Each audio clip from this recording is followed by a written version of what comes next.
Stay home. I'm embarrassed to introduce you as my boyfriend, she said before her high school reunion. I said, absolutely. Then I used that night to move out completely. She came home at 2 a.m. to empty rooms and a note. You don't need to be embarrassed anymore. Hey viewers, before we move on to the video, please make sure to subscribe to the channel and hit the like button if you want to see more stories like this. Thanks. The dress was a slash of crimson against our beige bedroom wall. Qley stood before the mirror, twisting, scrutinizing her silhouette with a critical eye I knew wasn't for me. Do I look like I've peaked? She asked, her voice tight with an anxiety I didn't fully understand. You look incredible, I said, and meant it. I was sitting on the edge of our bed, the one we'd assembled together 2 years ago, laughing as the instructions failed us. Now, my praise was just background noise. She sighed, a dramatic weight of the world sound. Ugh. Jessica posted the guest list. Tyler Briggs is coming. He started that, like, crypto advisory firm? Or something. Drives a G-Wagon. I nodded, not sure what I was supposed to say. I'd heard about the 10-year reunion for months. It had morphed from a casual, maybe into a military-grade campaign. New dress, new haircut, a sudden interest in spin classes.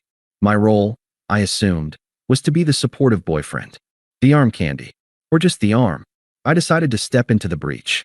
So, what's the final plan for Saturday? Are we meeting the group there? Or? She stopped twisting.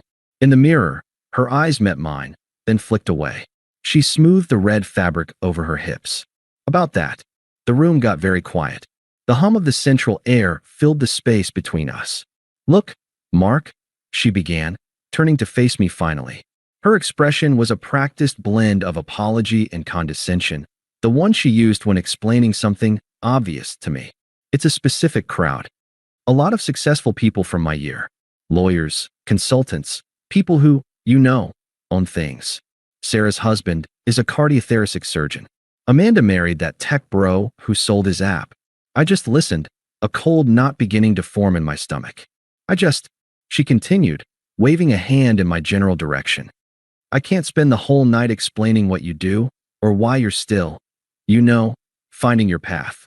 It's a whole thing. He's in IT. He's between projects. He's looking at certifications. She said the words in a faint, mocking tone, as if quoting a tedious textbook. It's embarrassing. The word hung in the air, solid and ugly. Embarrassing. A flashback hit me, unprompted and cruel. 2 years ago, in this same room, she was sobbing over a failed final presentation for her marketing internship, convinced she'd blown her future. I held her, ordered her favorite pho, and spent the night helping her rebuild the deck on my laptop, using skills she was now mocking. You're my rock, she'd whispered, her face puffy and grateful. I'd be lost without you. Now, I was the thing she was lost with. The weight holding her back from the G-Wagons and the surgeons. The cold knot spread, but alongside the hurt, something else flickered, a crystal clear, icy clarity. I looked at her, at the perfect makeup masking her face, at the worry in her eyes that was solely for her own social standing.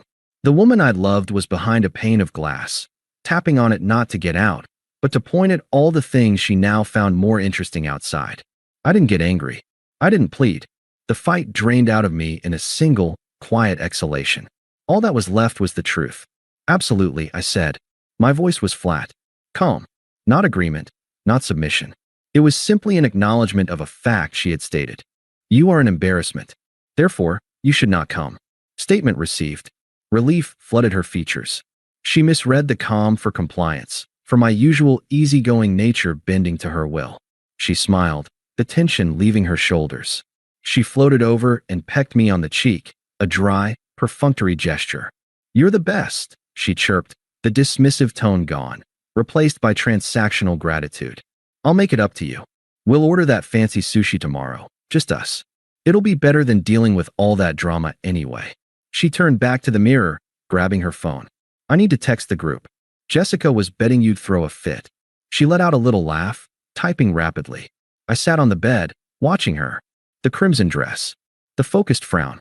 The gentle tap of her manicured thumbs on the screen, likely typing, crisis averted. He's cool with it. I was cool with it. Just not in the way she thought. Absolutely, I said again, so softly it was almost inaudible. A promise to myself. The campaign was over.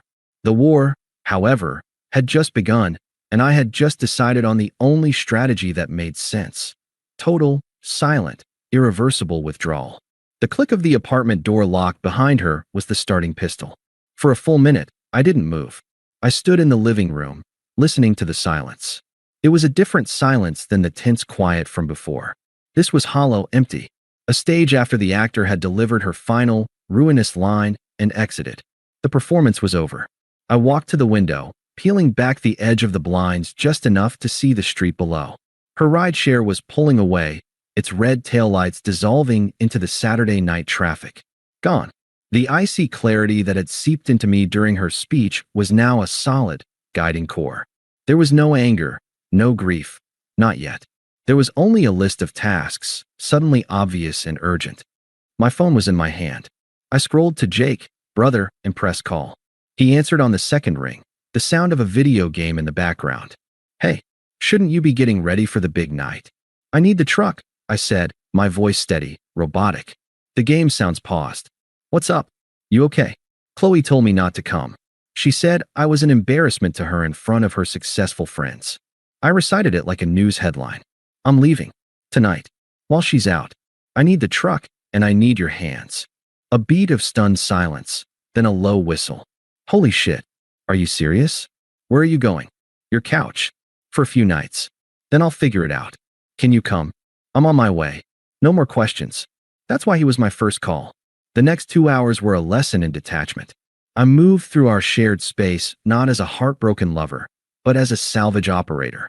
My belongings were categorized not by sentiment, but by logistical priority and ownership. I started with the documents and essentials: passport, birth certificate, laptop, the small lockbox with the few pieces of jewelry left to me by my grandfather. I filled 2 suitcases with clothes, focusing on my practical items: jeans, work polos, jackets. I left the nice shirt she'd bought me for her cousin's wedding last summer hanging in the closet. Let it haunt the empty space. The furniture was a tricky calculus. We'd accumulated it in a messy blend of ours and mine. The bed frame was hers, a trendy, rattling thing she'd insisted on. The mattress was mine, bought with my first decent bonus. I stripped the sheets, left them in a pile. The mattress I maneuvered to stand against the wall in the living room. A white flag made of memory foam. The bookshelf was mine, solid oak from a flea market. I emptied it, box after box of my books hitting the floor with dull thuds.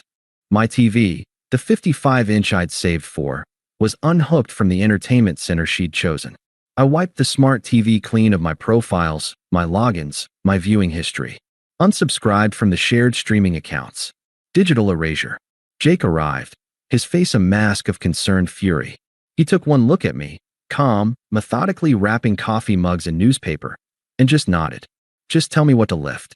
We worked in efficient silence. My desk, my chair, the worn but comfortable armchair from my old apartment. We didn't speak about her. We spoke about weight distribution, about the best angle to get the mattress down the stairwell without scuffing the walls. Halfway through, as we were carrying a box of my kitchenware, the good knife I'd bought, my cast iron skillet, Jake paused. Dude, are you okay? You're freaking me out a little. It's like you're a robot. I set the box down and looked at the apartment. It was becoming a carcass. A space where a life had been, now being efficiently butchered for parts. I feel very clear, I said, and it was the truth. The pain was a distant tremor, far beneath the permafrost. All she did was turn on a light. She showed me exactly what this room was. I'm just choosing to walk out of it. He shook his head, a grudging respect in his eyes. Okay, then let's finish clearing the room. The final touch was the note. I sat at the bare kitchen counter. The stools were hers, on the last remaining chair. I took a single sheet of printer paper and a pen. No dramatic flourishes. No accusations. Just facts, laid out as cleanly and finally as the empty spaces in the living room. Qley, you don't need to be embarrassed anymore. I've taken all traces of me. My half of the rent is paid through the end of the month.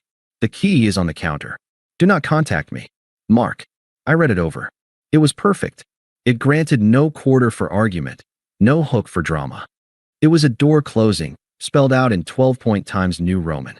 I placed it squarely on the kitchen counter. I set my key next to it. The final object tying me to this place. Jake and I took the last load down. The back of his truck was a Tetris stack of my life. He slammed the tailgate shut. That's it. I looked up at the window of what was, for another few hours at least, my apartment. The light was on in the living room, shining onto the empty floor. That's it. I didn't feel a rush of freedom. I didn't feel vindicated. I felt light.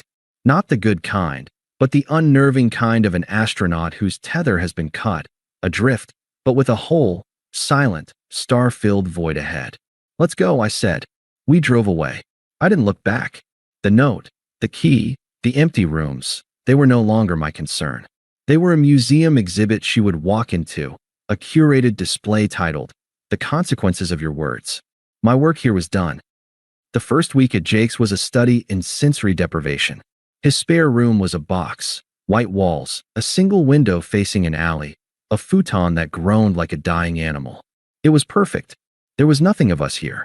No throw pillows she'd insisted on. No scented candles that gave me a headache. No ghost of her perfume on the pillows.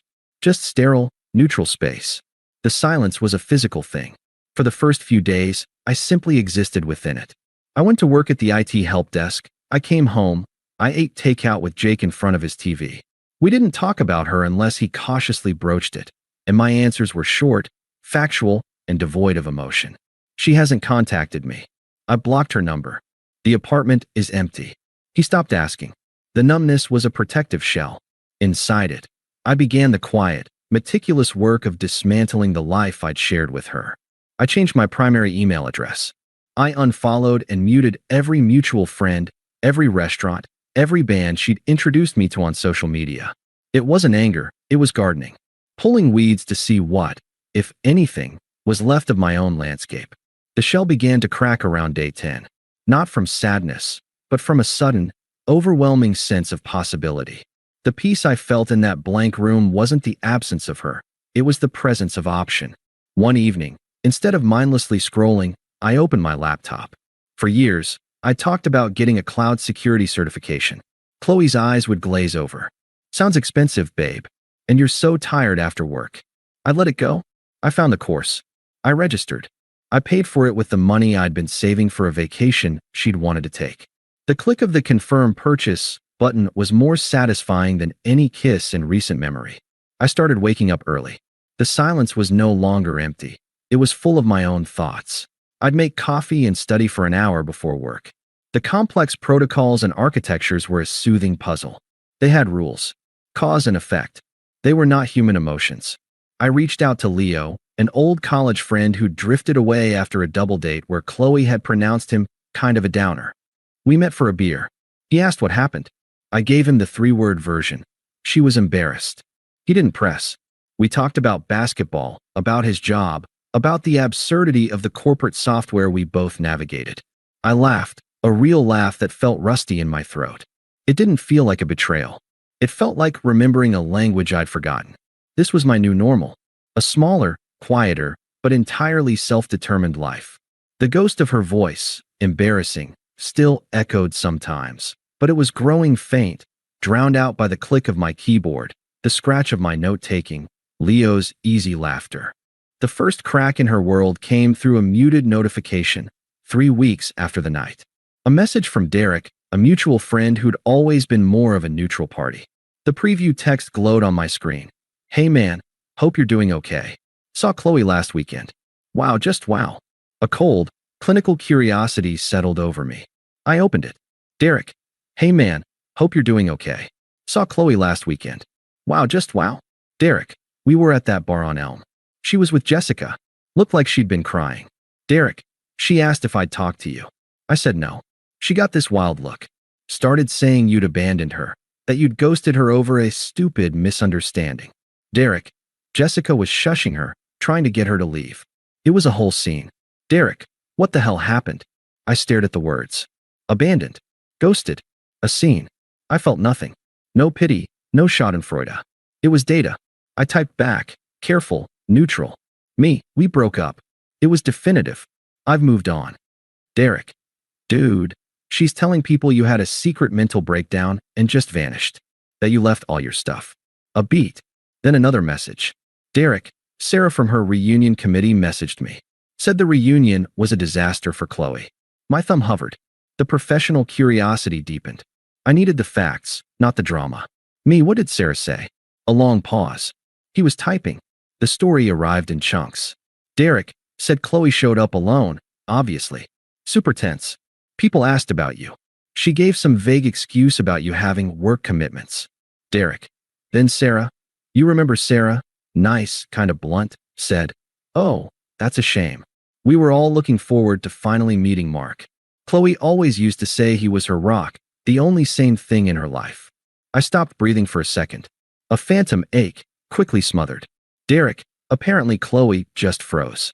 Went bright red. Couldn't form a sentence. Mumbled something and practically ran to the bar. Derek spent the rest of the night getting wasted in a corner with Jessica. Crying. Not the cute cry. The ugly, messy cry. Derek, Sarah said the whole successful crowd she was so stressed about, they just kind of avoided her after that. It was awkward. Derek, the guy with the G-Wagon, Tyler? He apparently asked Jessica if Qley was always this unstable. I read the final line twice. Unstable. The word she'd feared being associated with. The flaw she'd projected onto me to avoid confronting in herself. The irony was so precise, it was almost poetic. Derek sent one more message. Derek, so, you didn't have a breakdown. You just left. Me, I just left. Derek, damn. Respect. She's spinning hard, man. It's kind of sad. Sad. That was the expected response. The human response. I searched for the feeling and found only a vast, quiet emptiness where sympathy should have been. Me, thanks for the intel. Hope you're good. Derek, yeah, man. Take care. I placed the phone face down on the table. I looked out Jake's window at the brick wall of the adjacent building. A feeling, solid and warm, finally rose in my chest. It wasn't happiness at her distress. It was validation. Her performance had failed. The audience had seen the cracks in the set, heard the desperation in the actor's voice. The very judgment she'd sought to avoid had found her anyway, not because of me, but because of the person she became when she tried to hide me. The peace I was building in my silent room wasn't a lie. It wasn't a performance for anyone. It was real. And her very public unraveling was proof that the world I'd walked away from was made of smoke. I picked up my phone. I deleted the entire message thread with Derek. I didn't need a trophy. I didn't need a chronicle of her downfall. The only thing I needed was the quiet and the next module in my course. I opened my laptop. The hum of the processor was the only sound in the room. It was the sound of moving on. The messages began exactly 1 month and 1 day after the reunion. The rent-free period on our old apartment had expired. My phone, silent for weeks except for Jake and Leo, buzzed with an unknown number. The area code was hers. Unknown number. Mark, we need to talk. This is childish. You can't just disappear. I read it. The tone was so perfectly her. The aggrieved authority, the framing of my total withdrawal as petulance. I felt nothing. Not anger, not satisfaction. It was like getting a spam email about an extended car warranty. I swiped the notification away. I did not block the number. I wanted to see the script play out. She was a show I was no longer watching, but I'd read the reviews. The next day, another. Unknown number. I'm sorry about what I said. You took it the wrong way. It was just pre-party anxiety. Come home. We can fix this. You took it the wrong way. The classic rewrite. Come home. To what? The empty apartment? The ghost of the man she dismissed? I placed the phone back on my desk and refocused on my practice exam. The question about firewall configurations was infinitely more engaging.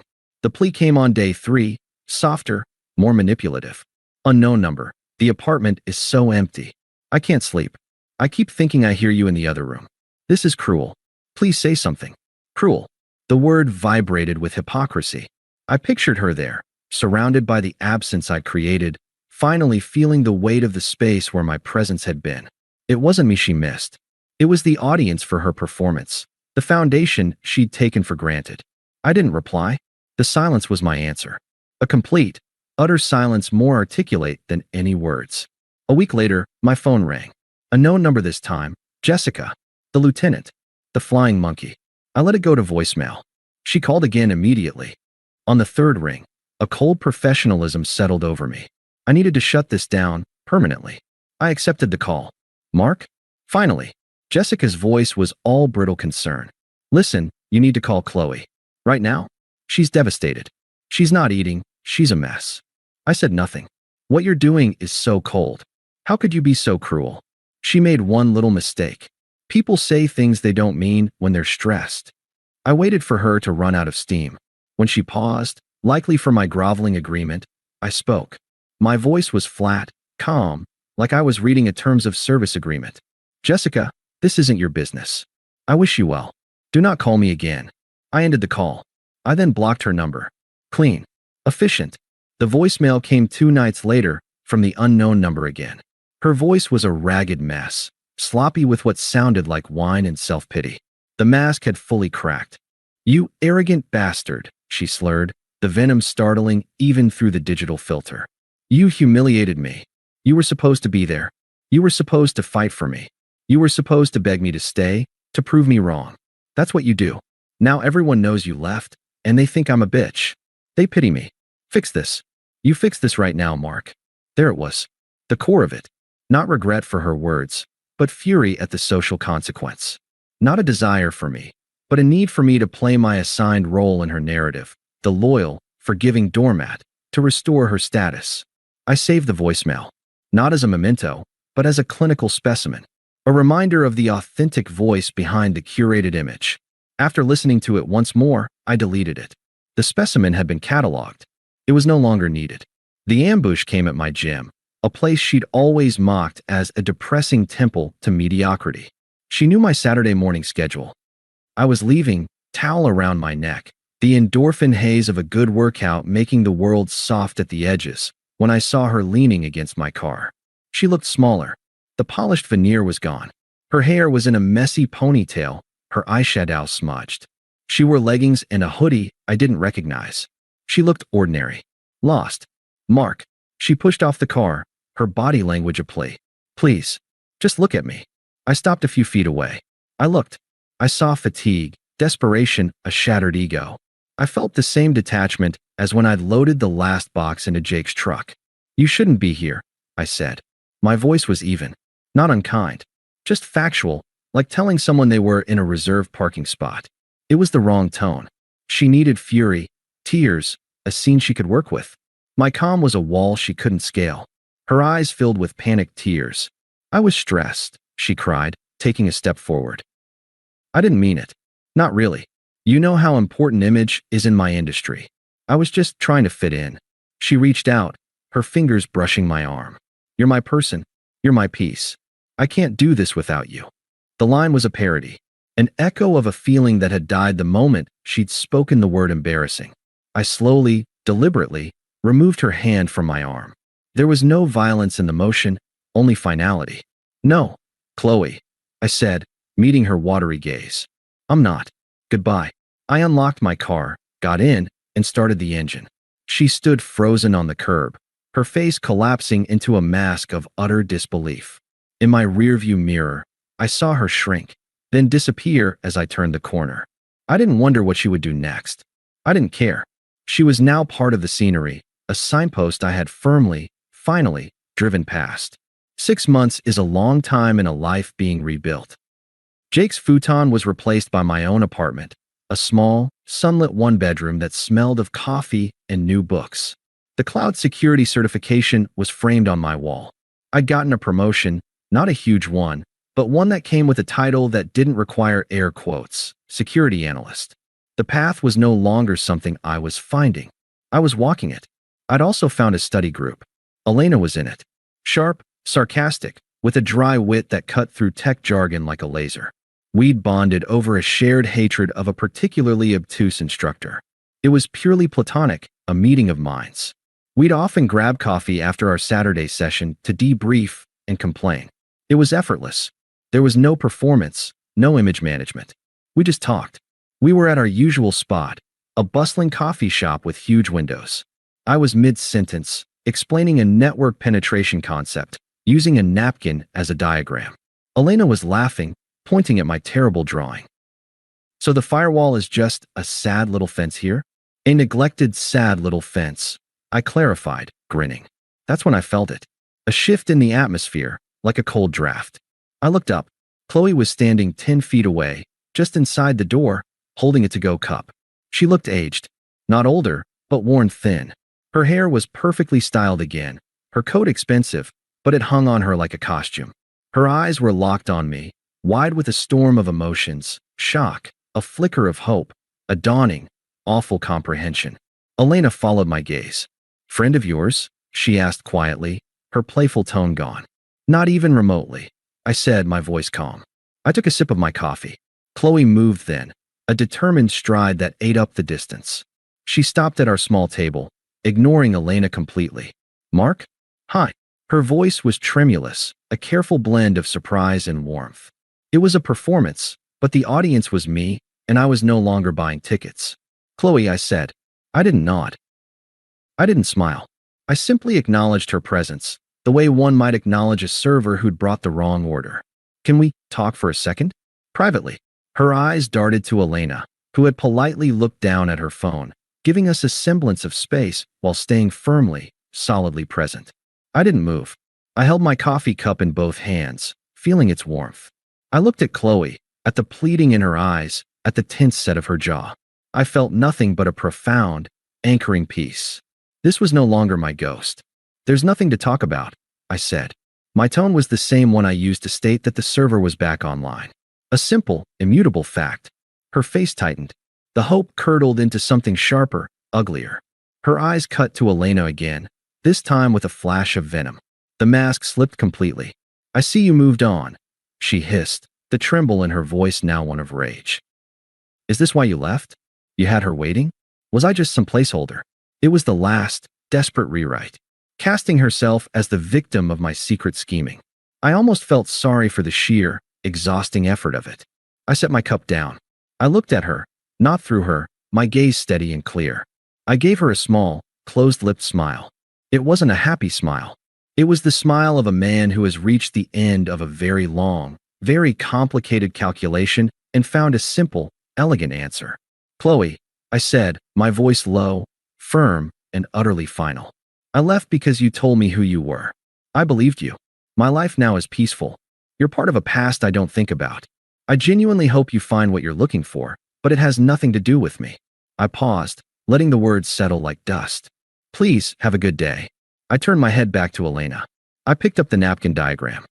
So, as I was saying about the server architecture, the real vulnerability wasn't the fence. I didn't watch her walk away. I didn't hear if she made a sound. My focus was complete. The world narrowed to the problem on the table, the friend across from me, the warm coffee, the sun through the window. After a moment, Elena looked up. "Everything okay?" she asked, her eyes searching mine with genuine, mild concern. I met her gaze, and my smile this time was real, easy, unforced. "Yeah," I said, and for the first time since that night, I knew it was the complete and absolute truth. A ghost from the past. It's nothing. And it was. Thanks for watching. Make sure to subscribe to the channel and hit the like button. What do you think about this story? Share it in the comments.